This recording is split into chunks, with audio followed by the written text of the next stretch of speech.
Thank you, everybody, for coming to the Aaron Torres Podcast YouTube page. If you could do me one quick favor, see that little black subscribe button on the bottom of your screen? Go ahead, hit that little black subscribe button. Really does help this channel grow, my audience grow, and I appreciate it more than you know. Thank you again. Now, here's the video that you came here for. Very quickly, before we get out of here today, I do want to switch gears, and I do want to talk about potentially who could be the next head coach at Michigan State.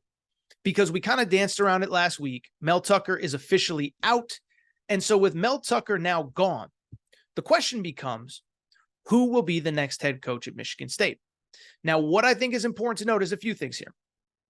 One, Mel Tucker was making $9.5 million a year. As of right now, Michigan State does not plan and intend to pay that money to Mel Tucker, which means that $9.5 million a year just became available to go get the best head coach. And so I kind of called around on this over the last week, knowing this was coming. My understanding is the guys who fronted this money, Matt Ishbia, who is now the owner of the Phoenix Suns, Dan Gilbert, the owner of the Cleveland Cavaliers, they're willing to pay big money again to get the right guy. And so there was some thought of, are they going to put up that money again? Michigan State doesn't care. Michigan State is a Big Ten school that makes money hand over fist with donors that have billions of dollars with a B, and those donors want to win. Even Matt Ishbia, who paid billions with a B for the Suns, will chip in if it's going to help Michigan State.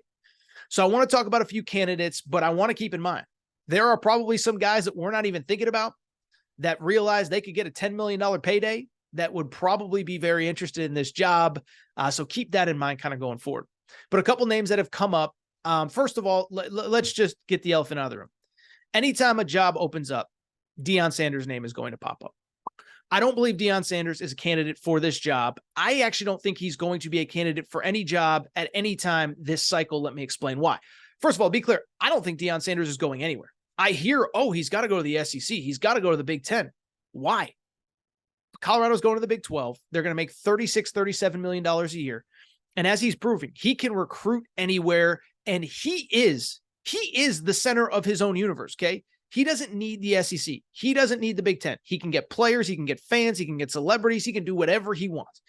So I don't believe he's going to be interested in any job specifically this year. Now, maybe in a year or two, whatever. But beyond that, a couple things. One, he makes $6 million. So he makes $6 million. I don't think he's motivated by money. But here's the important part. He has a lot of kids on that roster who followed him from Jackson State to play for him at Colorado. We know the NCAA is cracking down on transfers.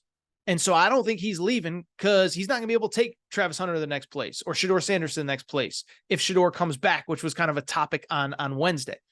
So I just bring it up because we're going to hear Deion. And I've seen multiple Michigan State fans, whatever it takes, any amount of money, whatever. I don't think there is any amount of money that could get him to leave Colorado after this year because, again, it would mean leaving Travis Hunter behind. It would mean leaving a bunch of other guys that transfer to play for him behind. And that would include his son if his son decides to come back to college for another year. Now, in terms of realistic candidates, I'm going to give a couple names that have popped out. The first one is one that I mentioned last week. It is not a name that I think is going to excite Michigan State fans. But I have been told that behind the scenes, Pitt head coach Pat Narduzzi is very much trying very hard to get his name into the mix as the head coach of Michigan State. Remember, he was the defensive coordinator under Mark D'Antonio for many, many, many years. He was the defensive coordinator during Michigan State's glory run under Mark D'Antonio. The years they beat Ohio State, they went to the college football playoff. He was part of most of those teams before going to Pitt. It is worth noting, and you don't really think about this, Pitt has actually been pretty good over the last couple years. They won 11 games 2 years ago with Kenny Pickett.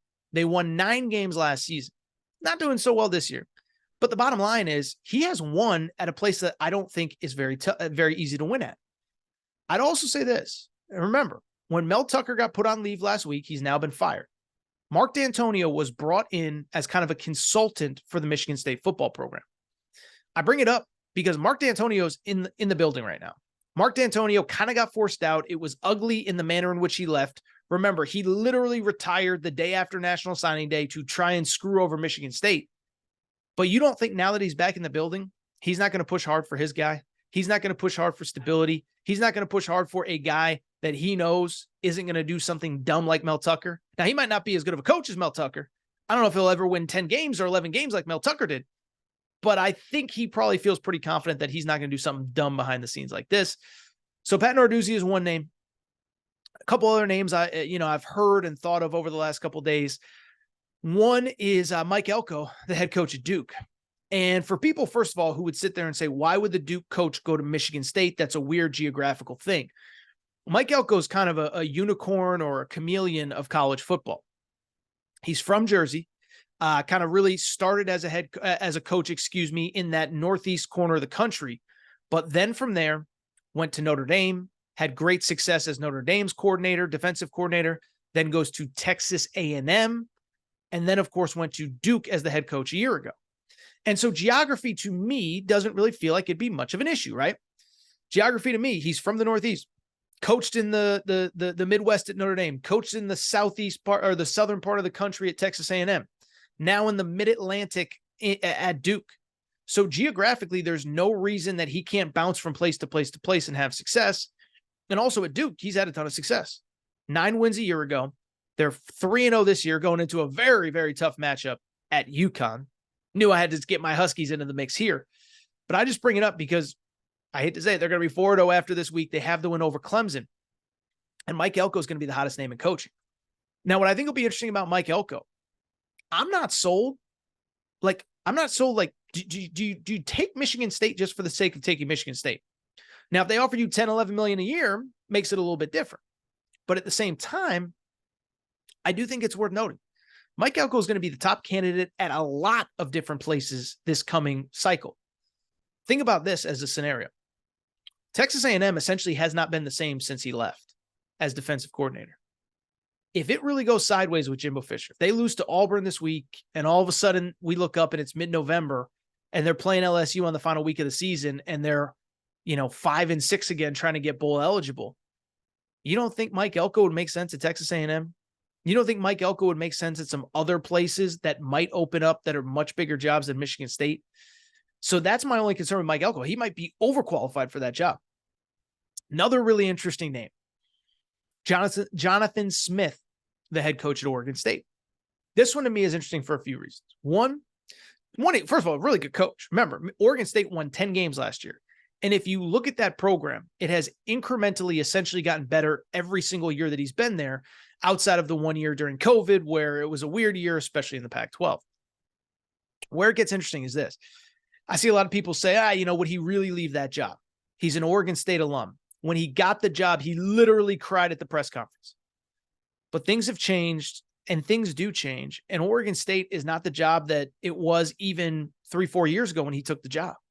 Right now, Oregon State is in the top 20 nationally, and they don't know where they're playing next year. They don't know what conference. They don't know where they're going. They don't know who their opponents are.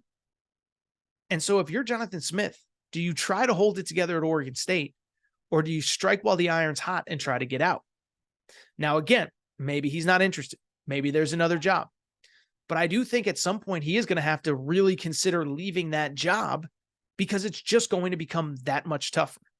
Probably going to the Mountain West. It's not going to be the Pac-12. It's not going to be the same money. You can't compete with all the big West Coast schools that are now in the Big Ten getting all that TV money. Can't compete with Oregon, can't compete with Washington financially. So it's something to think about. I don't know if he'd be interested, but I think at some point he's going to have a very hard conversation with himself and his family, because I do think Oregon State is going to be very tough to win going forward. A couple other names. One, don't laugh when I say it, I think Bill O'Brien could be a candidate there. I think Bill O'Brien is certainly going to try to get his name into the running there. And it was interesting because I had somebody reach out to me today and say, would Bill O'Brien really want that job? I think he left Alabama to get out of college football. I don't think he left Alabama to get out of college football. I think he left Alabama to get away from Nick Saban. Listen, I like Nick Saban. I respect him. He's very hard to work for. And he's very hard to work for, by the way, if you are older and you have made your money. If you're Tommy Rees and you've been making $800K a year for 3-4 years, that's a lot different than Bill O'Brien that's probably got $40 million in the bank from coaching in the NFL as a head coach. And so you look at Nick Saban's track record with older coaches. They're either guys that need a job or they don't stay very long. Remember, Steve Sarkisian, before he came back as the offensive coordinator, he left because he didn't want to work for Nick Saban. Dan Enos was a play caller who left under very weird circumstances in the 11th hour. He just couldn't take working for Nick Saban anymore. Brian Dable. People forget Brian Dable was Alabama's offensive coordinator for one season and he bounced. And so Bill O'Brien, I think he just wants to be a head coach again. And if you remember, after the first year that he was the head coach, he was the offensive coordinator at Alabama. His name was linked to pretty much every job that opened. I remember LSU. I remember Florida. I don't remember all the jobs that opened up that year, but that was the big year where it was USC, LSU, Florida, Notre Dame, Oklahoma, all opened up at the same time. And you saw Bill O'Brien's name as a candidate in all those jobs. But that said to me, his agent was working overdrive to try and get him opportunities. It did not happen. He's now back in the NFL. I think if the college ranks came and the money was good enough, he would take the job. A couple coordinator types beyond Bill O'Brien. I do think Sean Lewis, the Colorado offensive coordinator, is a guy that is a legitimate candidate. This is a guy, they are having a ton of success. And really, I think what stands out to me, I'm not an X's and O's scheme guy, but he's done a great job of being able to find creative ways to get that offense going without a great offensive line. Coaching them up, scheme is smart, getting the ball out of Shedeur Sanders' hands, getting the ball to playmakers. I give him a lot of credit. And remember, he was a head coach previously at Kent State before going to Colorado as the offensive coordinator. Basically said, I'd rather go work for Coach Prime than I would stay as a head coach in the MAC where things are going to be really tough. And the other one I've heard too, I've heard Jim Leonard, former Wisconsin defensive coordinator. As best I can tell, he's out of college football this year, but respected coach, played in the NFL forever, was Wisconsin's defensive coordinator, was Wisconsin's interim head coach last year. They went 4-3. And he is a guy that I believe that Michigan State is very interested in.